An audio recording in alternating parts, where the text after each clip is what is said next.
అందులో ఎక్కడా కూడా ఎటువంటి సందేహం లేదు. At the same time Ambati Rambabu మొన్న బయటకు వచ్చి దేవాంశకి 3+3 న్యూస్ వచ్చాడు. దేవాంశకి ఇచ్చారో లేదు. మీకు ఒక విషయం చెప్పనా, ఈ రోజుకి కూడా కూటమి ప్రభుత్వం విలువలకి గౌరవం ఇచ్చి భారతీరెడ్డికి 2+2 సెక్యూరిటీ, విజయమ్మ గారికి 2019లో ఆయన సీఎంగా ఉండేటప్పుడే 1+1 సెక్యూరిటీ ఇచ్చారు. కానీ ఈరోజు కూటమి ప్రభుత్వం విజయమ్మ గారికి కూడా 2+2 సెక్యూరిటీ.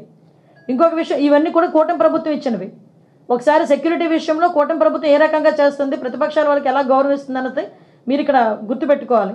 ఈ రోజుకి కూడా మీరు 2019లో బ్రాహ్మణి గారికి, అదేవిధంగా దేవాంశ్ బాబుకి, భువనేశ్వరి గారికి ఇమ్మీడియట్గా డ్రాప్ చేశారు భద్రతని. 2019 వాళ్ళు గవర్నమెంట్ వచ్చిన వెంటనే మళ్ళా తిరిగి ఈరోజు మాట్లాడుతున్నారు. ఈ రోజు వరకు మీకు నమ్ముతారా, కూటమి ప్రభుత్వం వచ్చిన తర్వాత ఒక మంత్రి భార్యగా వాడికి కానీ, కొడుకుగా అతనికి బాబుకి కానీ, బోనమ్మకి కూడా ఈ రోజు వరకు సెక్యూరిటీ తీసుకోలేదు. వాళ్ళు ఈ రోజు వరకు సెక్యూరిటీ ప్రొవైడ్ చేయలే. అంటే ఒకసారి ఆలోచన చేసుకోండి, ఈరోజు గవర్నమెంట్ ఏ రకంగా పనిచేస్తుంది అన్నది కూడా అర్థమవుతుంది. దీనికి 986 మందికి కోర్టుకెళ్ళి కూర్చున్నారు. As per norms, as per instructions మేమందరం కూడా గవర్నమెంట్ ఏ రకంగా చేయాలో ఆ రకంగా మేము చేస్తాం. కాబట్టి ఇందులో ఆయన రాజకీయ లబ్ధి గురించి మాట్లాడేదే తప్పించి అంతకుమించి వేరేదేమీ కాదు.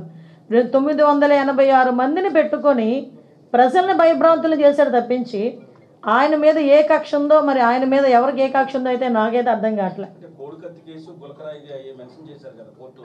కోడికత్తి కేసు ఆయన చేయించుకున్నదన్న సంగతి ప్రపంచానికి అందరికీ తెలుసు. ఆ కోడికత్తి కేసులో నిజంగా ఆయన కనుక లేకపోతే ఈ కోడికత్తి కేసులో 5 సంవత్సరాలు ఎందుకు ఒక్కరోజు కూడా కోర్టుకు వెళ్ళిన పరిస్థితి రాలేదు? నిజంగా అధికార సీఎం స్థాయిలో వచ్చిన తర్వాత కోడికత్తి ఎవడైనా హత్యాప్రయత్నం చేస్తే ఊరుకుంటామా? సాధారణంగా ఒక వార్డు మెంబర్ నెగ్గితేనే ఎవడైనా కొట్టాడు, ఎవడైనా మోసం చేశాడు